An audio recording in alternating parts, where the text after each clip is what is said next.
Thank you. To take a seat there. Sorry, I should have said that you're the chairs of its executive committee, which is why you're That's right. why Yes. you're here speaking to us about it. Do you want to kick off just by explaining what the premise was behind it? Why did you decide to convene a unicorn council? Sure. So it was actually an initiative from the industry, and it's the largest fintechs in the UK, and they've come together in order to be able to interface directly with government around the issues that are preventing them from scaling their businesses and taking them to the next level, but also the issues that will prevent the next generation of unicorns to be built. So it's issues that they can see in their business, which they think if they're fixed, it'll make fintechs grow faster, but also to help the next wave of fintechs to come through. Okay. So Ryan, give us a sense of what are some of the things on the agenda. I've just realised I've podcast. Hopefully not on. So, and good to see you. I don't think that we last saw each other with... on a Zoom call, I think. Yes, and then Lisbon Web Summit and etc. Chan, yes. CZ, Finance. Of course. So, yeah, look, I think the way this all started was the fact that when you go back 5 years ago at Zilch, our job was originally raising the money, and when you look fast forward just 4 years to last year, we were just walking out of the HMT and with a really senior minister. And he'd heard our business model and was basically, look, I love this idea that you're effectively like the Googleization of payments. I like your model, you're growing at 100% a year, you're doing billions in sales, but how do we keep you from listing on the NASDAQ and have you list here in London? How do we stop that? And it did make me pause for a second. So I asked him, give me a number and I'll call you back in 1 week and I'll have an answer. And the answer we came back with, my CEO and Philip and I, was that what if we went around and actually spoke to all of the companies that are like us, that are fast, rapidly scaling, because scaling's hard. And I remember getting the first $1 million check was like mesmerizingly hard compared to the next that followed. But now getting a $100 million check for an investment, it's very, very different. You can't get that from the UK. So then we looked at it and we basically found that there was effectively 3 main problems, and we'd spoken to all 25 CEOs of fintechs that are worth over 1 billion like Zilch.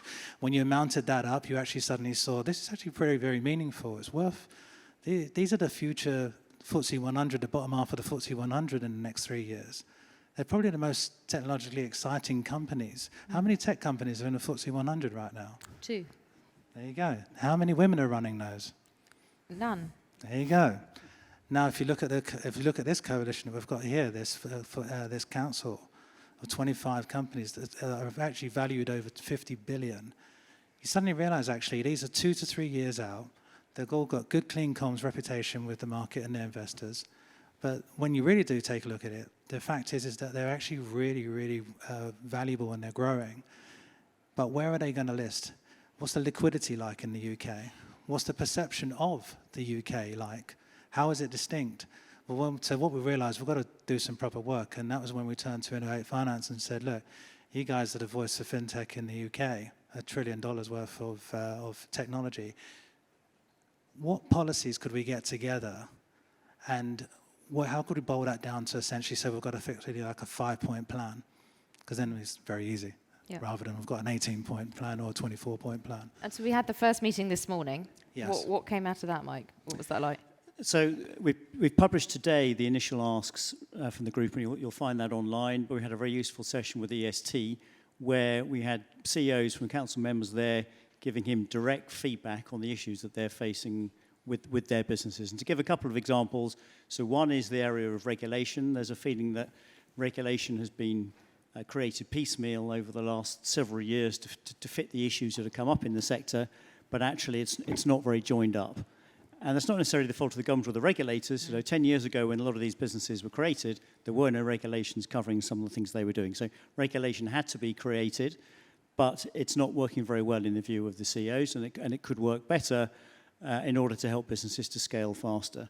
Another example is something like EMI. So lots of early-stage businesses provide share options through an EMI scheme. It's a tax-efficient scheme, but there are caps on it. When the company reaches a certain size, you can no longer use it for your staff incentive plans. And all the big companies, they've gone over that size. It's defined by assets or employees. And the CEOs are saying this is making it really difficult to hire the next generation of more senior talented staff because we can't provide tax-efficient programs for them. And so it's highlighting to government that schemes that were put in place that maybe seem good at the time actually need to be refreshed in the light of how the industry has grown. Were there any tensions in the meeting at all with the Mafalami this morning? Yeah, we didn't have enough time. But the minister's promised to, his numbers there. We've got a WhatsApp group. We know how to get in touch with each other, and we'll be in touch with each other within the next coming weeks as well. Because the reality is, it's probably never been a greater window of opportunity to make something happen. You've got an historic year of elections, 60 elections taking place. Our one still hasn't got a date stamp on it, but we'll see what happens. Now, the reality, so forget what everyone else is doing, because I think this is part of the problem we have, is that if you think about it, what you really do have is you've got to have effectively here like a regret minimization framework. We've actually got, that's the whole theory of Bezos, go to 80, think of yourself as an 80-year-old and work backwards and think, would you regret doing this? So from 25 years in the game, and I've known Mike over the years as well, Mike used to work with Nick Lyons, the former Lord Mayor, and so on, and that's how we met from Lehman Brothers and la. But, we're all kind of in the same rooms at different times, but with the same people. You might have noticed that yourself even. And I think when you witness that, what you realize is actually it's really, really inefficient. Really inefficient. So you go to meet the Prime Minister, and it's a wonderful experience. You go meet Sir Keir Starmer, Rachel Reeves, Jeremy Hunt, etc. And so one of the things we asked them was like, what are you missing right now? Because you seem to be duplicating a lot of conversations. Someone comes in with a half-baked idea about policy. I need to improve VAT, or liquidity is terrible. And then they come to the next meeting for another hour with another glorious CEO, and they have the same conversation. But the point is so we said, how do we make that really efficient?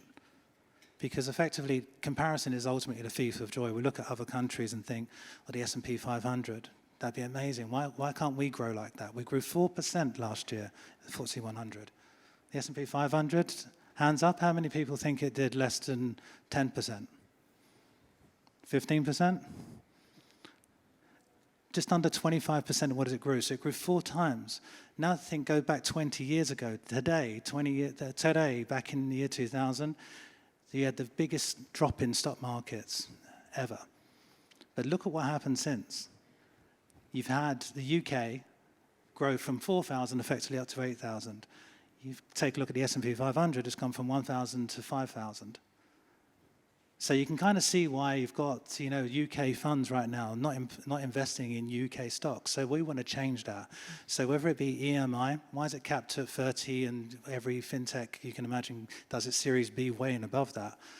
So how are you going to attract the next talent from Google who's on, say, £7 million to come and join your board when you can't even give them a decent share option? Let's take a look at R&D. Why is it so flat and one size fits all? Something like VAT for Zilch. Well, it costs us around £10 million a year we're missing out on. And that's the same then for the rest of the ecosystem. But one thing I would really go on is about we want to create effectively a way of being able to get companies to buy British. And that's because why are we charging people? If you see a Tesla driving down the road and you think, actually, I like that, and I'm seeing a lot more of them, maybe I'll try and buy their stock. Elon's interesting. That's going to be tax-free for you to buy. But if you see a Rolls-Royce and think, actually, also the plane I got on as well, that had a Rolls-Royce engine, must be quite cool, you can't buy that without being taxed. So we did think to ourselves, what if we could be in a share incentive? And so just as a peekaboo, but to one of the policies is, how about if we have a tax incentive where if you buy British, there's tax incentives and it's gamified effectively. If you hold it for longer, the better tax incentive you get. And that would actually bring effectively back, which I think we can all remember, a green shoe issue after post-IPO. I've done about 100 IPOs in my former life. And that's how you protect the stock on the other side. So companies like this, if you want to keep the 50 billion conveyor belt worth of stocks, and this is just the 20, and it's great to have all the CEOs and they can all share their own interests, but the reality is how can you keep those in the UK and make sure that fund managers actually buy them?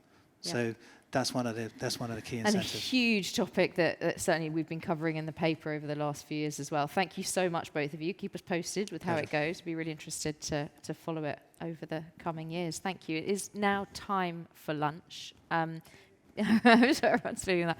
Please be back here for 10 to 2 for our afternoon sessions. Thank you. Thank you, Katie. Thank you.